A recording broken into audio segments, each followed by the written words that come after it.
Yeah, it's been so long that you guys see me that got the full beard going on. We've got nasty storm coming. It's supposed to dump between 4 and 8 inches. We'll see. Because snow's kind of like sex. You never know how many inches you're going to get.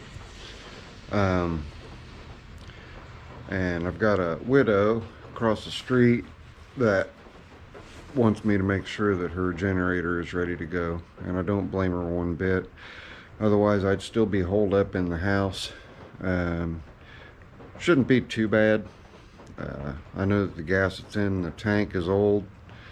I was the last one that ran it, so I know the carburetor was run dry, so all I should have to do really is drain the existing fuel, make sure that everything's clean, and get her started, and then take it back over to her so that it's ready in case we lose power. Because right now we've got rain and quite a bit of rain. You see it pooling there. That's because the ground's frozen. Temperature is 43 degrees. Excuse me. Temperature's 43 degrees. That's due to drop. Snow's supposed to start around 5 p.m. ish, and it's now noon. And then snow is supposed to go on through Friday. So most of the eastern states, Midwest to eastern states, are just getting hammered, and Colorado has already gotten this storm. So I just want to make sure that everyone in the neighborhood's going to be safe, and I'm kind of the one everybody calls. So where we're going is actually that house right there, and I'm just going to take the old zip loader over there with a couple of straps. We'll just pick it up, drag it over here, and set it up on a table and go through it. So I'll see you guys when it's sitting in this general area. Sorry about the heater noise. It'll be just for a second.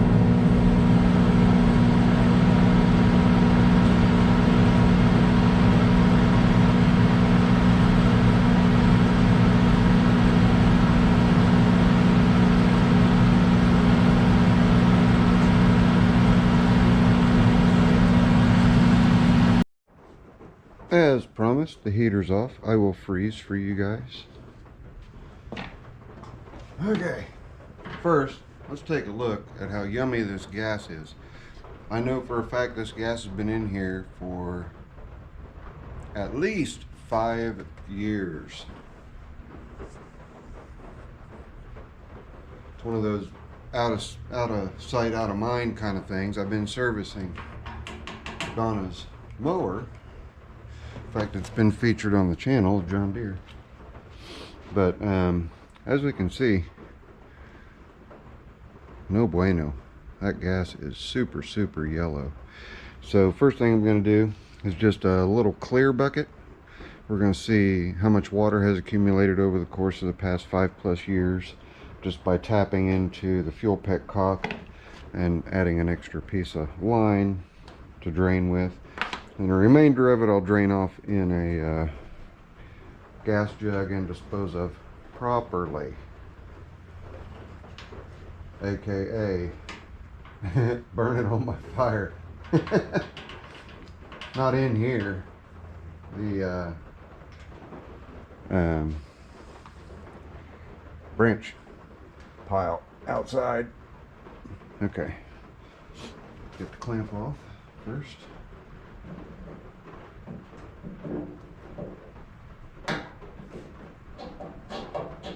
There's the clamp. Now nothing should come out when I pop that line off if this fuel petcock is doing its job. And like I said at the beginning of the video, I was the last person to run this. Okay, good. Bone dry there. Then we're going to come around real quick and we're going to break the carburetor drain bowl loose This one just has, you guys are supposed to look where I'm working. This one just has a screw. You loosen that screw and it'll drain out. So let me clamp you right here. That'll work. Let's unscrew that, see if any fluid comes out. And my toolbox is buried, so I'm having to grab the secondary tools off the wall. Excuse me. Let's set that under there just to catch it. And I'm going to be in your guys' way, so let me move over a little bit. There we go. Nothing should come out. That's in a perfect world. So we have an anti-backfire solenoid that shuts fuel off going into the engine. And we have absolutely nothing in there. This is a perfect scenario. And how to store these is with zero fuel in the fuel system, which includes the carburetor. The gas in the tank, if it goes bad, is not being introduced to anything that it can eat. So now that we got that, I suppose I can just keep on clamping you guys here, there, and everywhere. There we go. We've already got that fuel line off, so we'll get our little bucket back here again. We'll slide this piece of fuel line on.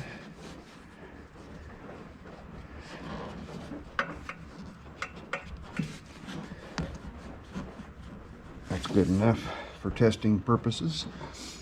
Now we're going to drop the petcock bowl, make sure that it's good and clean. Whoops. I didn't know it, but apparently this is an early icon because the handles are red with black instead of black with red. I guess people were complaining because the red handle. Believe me, it's red. Can't tell for looking at it. This should also be dry. And it is dry and perfectly clean. See, this is how, even if you don't use it for 10 years, as long as you remember that the fuel in the tank is not going to be any good, you know, you run the potential of rusting the tank. I just looked inside this tank. It is not rusty. But you can make sure that your generator is going to run, or whatever power equipment, so long as you don't introduce the old gas into the system. Okay, now let's drain off a bit here. Might need a little bit of help, because there it comes. All right, it's draining. Kind of slow, but it's draining. There, it's speeding up a little bit.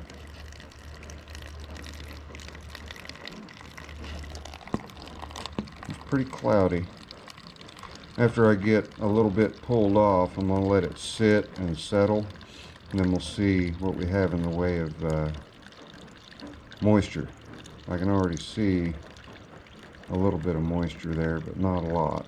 It's a sealed system. The cap seals. So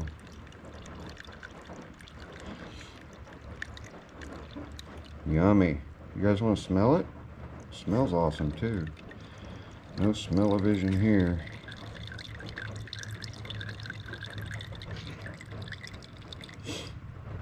All right. There we go. I'm going to let that sit and settle for a while. I'm going to drain the rest of the fuel out of the tank. And I'll bring you guys back as soon as I have the tank emptied out. And then all we're going to do is make sure the tank's clean, put fresh fuel in it, turn the petcock on, introduce fuel to the engine and the carburetor, and see if it starts. Alright, we're down to the end. Let's take a look in the gas tank. And we're using the far point that was sent to me. Let's get a look down in there. That tank is nice and clean. The whole thing, just beautimous. Now let's check the fuel that we poured out first. It's been sitting there. You can see it. I don't know if it shows up better this way or not. Yeah, there you go. You can see the water there. That's after letting it sit and separate. All that water would have been in your fuel system. Now I got to show you guys the janky way that I jacked the back of this up. Remember, necessity is the mother of invention, okay? All right, you use what you got. I'd already pulled my snow shovel down here so I can clear around the doors for tomorrow, or for later on today. So I grabbed the shovel and used the shovel as leverage to lift it up. Then I backed the whole cart up to the zip loader and just rested the handle here. It worked. It's good and steady, good and stable.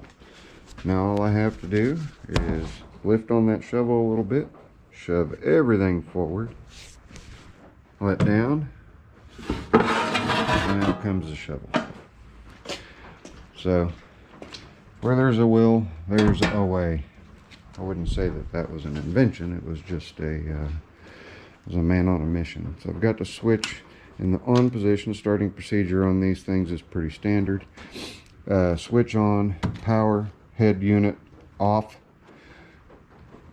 And you turn your fuel on, go to full choke, give her some yanks, see if you've got fire. So I've checked the oil, I pulled the spark plug, checked it. This thing might have 20 hours on it total in the past 10 years. Seriously. So now that we've got the fuel out, and we got roughly 2 gallons out of it, and I've got Donna another gas can. She can't carry the whole 5 gallon, but she only has one 5 gallon gas can. I don't use the 5 gallons either because I have the same problem. I don't like lifting a 5 gallon gas can. So anyway, oh, excuse me, we've got about a gallon. That's a 1.25 gallon tank. So yeah, roughly.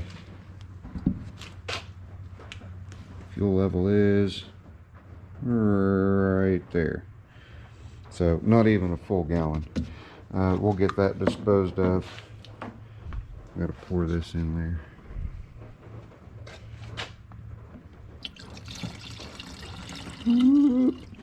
And I don't care if the water's in there with it, because that's just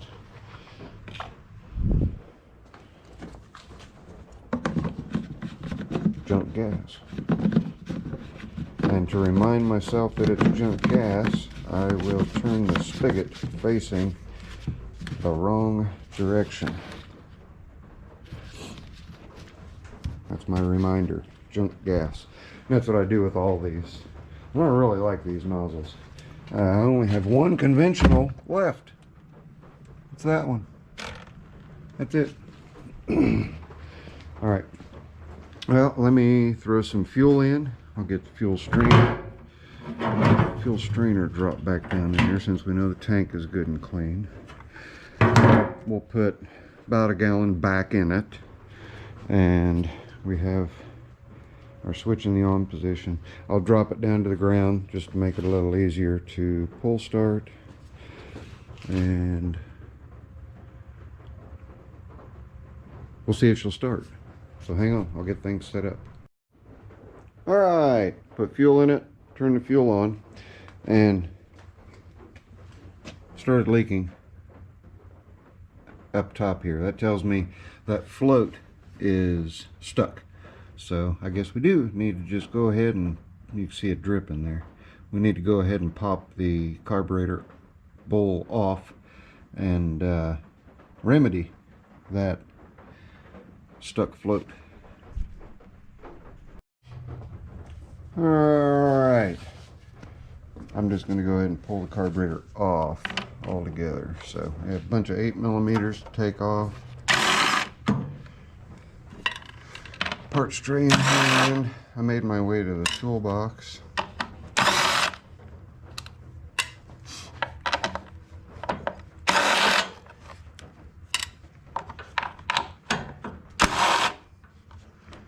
And we have 10mm after this. Set that out of the way. We have two 10mm, and this is our crankcase vent hose. We'll just pop it out of the way. Like so. Get out of there. Alright. Let's see if I need my deep end. Nope, I don't. Okay.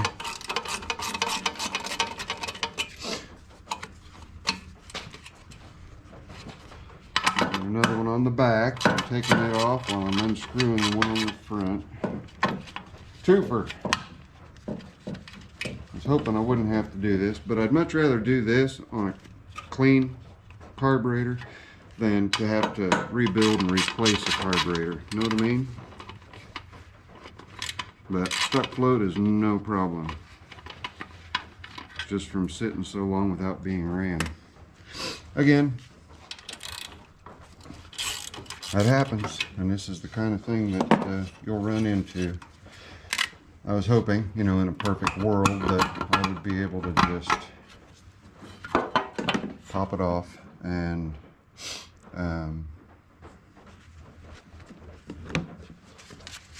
or not pop it off, but drain the fuel and just be up and running. But sometimes snags. This would be a snag, but it's not a huge one. Alright, fuel line off there. We've got something holding that fuel line. What is holding you? Oh, you're just in a slot. Okay. There we go. You see just a little capture slot right there. Set that out of the way. Now we have our carburetor. This carburetor should be loose now with just a little bit of persuasion. Yeah, there we go. Okay, we have to pop our wires off. Let's, I'm not sure. Does it just pop off the bottom? Let's move that out of the way so we can see. What do we got? No, those wires are permanently attached. Okay. I'm gonna grab this screw right here. Cammed out on me and I couldn't get to it with that air breather on, so there we go. Heard that little click. I got the other one loose. I couldn't get this one loose, so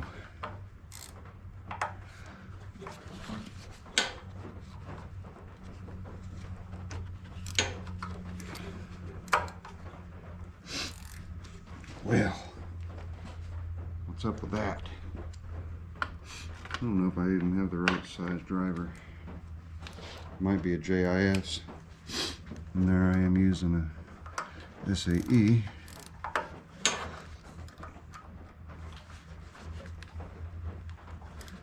There we go.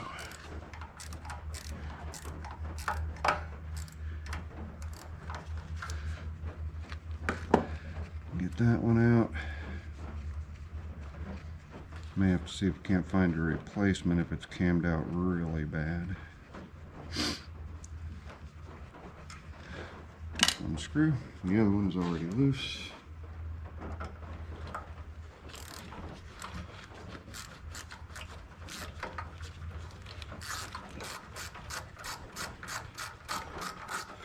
There we go.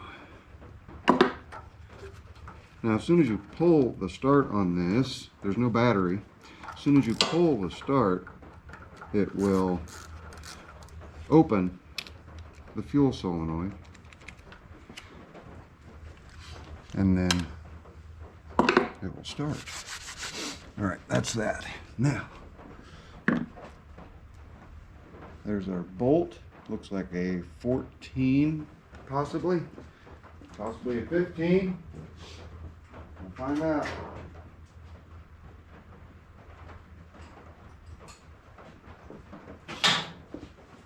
Let's get 15, see if the 15 fits. Then we're going to have to use a socket. Socket. Socket tubing.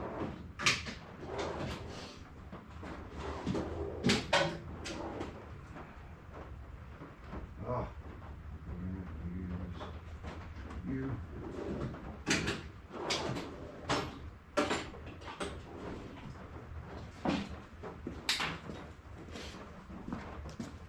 Is it 15? It is 15. Okay, good.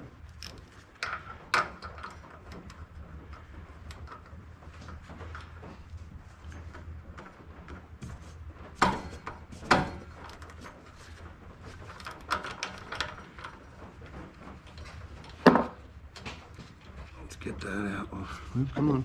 Come over there.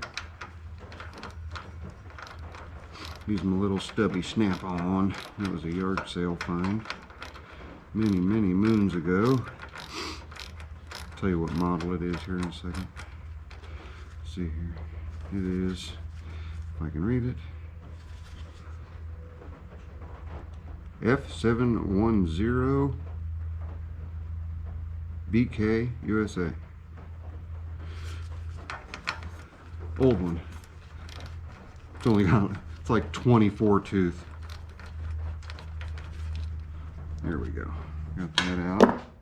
And while we have this out, we just want to make sure that it's clear, and it is. Let's see if we can't, well, we don't have to tap. There we go. Fuel bowl's off. And inside of the fuel bowl is nice and clean. I don't know how the lighting is. Now, let me take a look here. Let's go ahead and pop that out.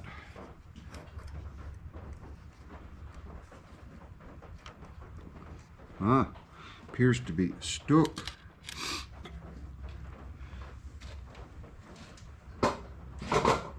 Appears to be stuck. You guys want to come over here and see what I'm doing? Be a little easier on you. Hopefully we won't have a bunch of light wash going on. It's not too bad. The needle appears to be stuck.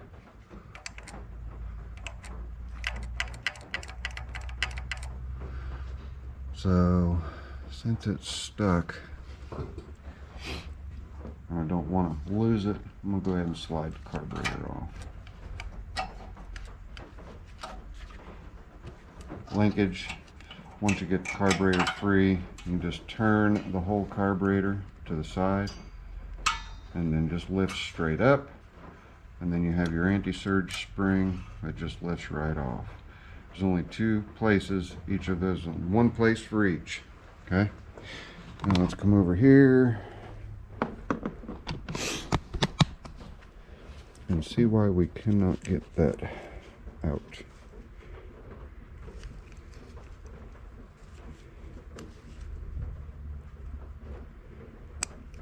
There we go. Okay. Yep. There.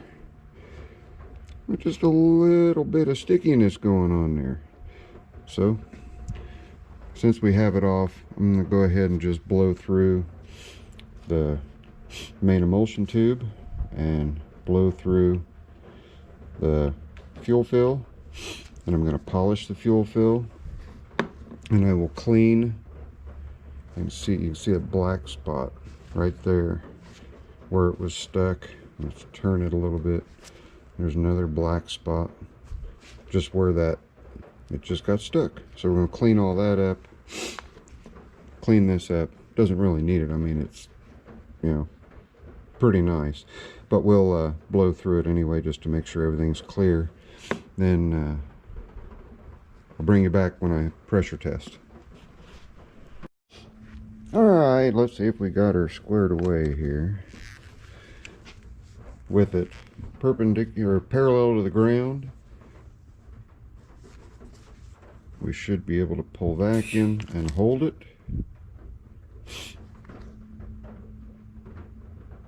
And we are holding. Good. Alright, let's release it. And should even hold just a tiny bit of pressure. So let's see if we can't pressure it up just a little bit.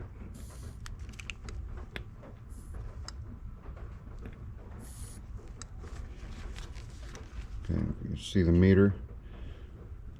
I'm gonna push the button, see if that meter moves. See, it moved just a little bit, so it's holding pressure too. That's just a secondary thing that I do, and the only real reason that I do it is I hated the end of that tube up. Ouch! Oh lordy, I'm gonna have to heat the end of that tube up again to get it off. It's not a 1/4 inch, it's 3/16. Anyway, if they hold a little bit of pressure, you know that they're really sealing well. It's just, to me, it's just an extra added little oomph that I give it. But let me get that off. We'll get everything thrown back together. Kick the fuel on again, see if we got rid of our leak, and then we'll try to start it. Alright, I turned the fuel on just as soon as I got the fuel line hooked up to the carburetor while I finished everything up. Not another drop has come out, so I think we got that problem taken care of. Let me swing it around and bring it back here so I can show you guys. There's the muffler right here. I don't know if you can see the dot, but we are at 56 degrees. Okay, I have not tried to start it, but that's about to change. We're about to try. And then I've got a 9-amp drill here. Excuse me, we'll plug that 9-amp drill in once it starts and make sure that everything else is working. So here we go. I am on full choke. I do have the fuel turned on. Nothing is leaking. Let's see if this thing's gonna wake up. I have to move this here. Nah. I was wondering if I had to move the strap. It's far enough out of the way. Get you guys, you're supposed to be looking. Okay. Now let's see if she'll start. Ready?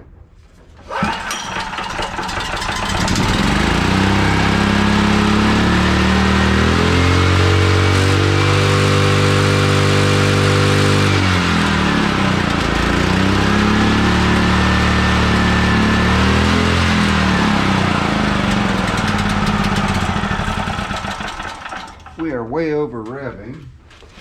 I may not have gotten that lever all the way down. I didn't check.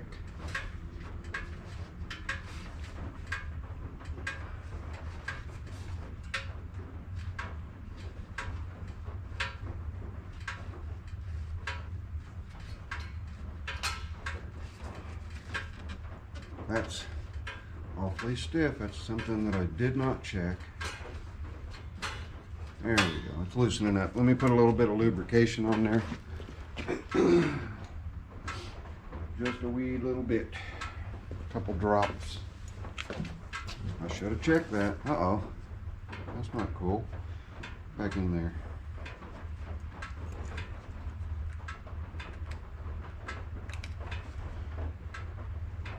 All right.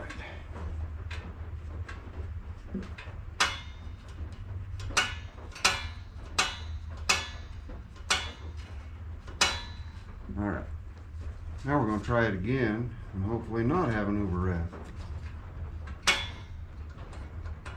It was just sticky. That's all that was going on there. I mean, it's no longer sticky. Okay. Take 2. Start at first pull. Here we go.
There we go.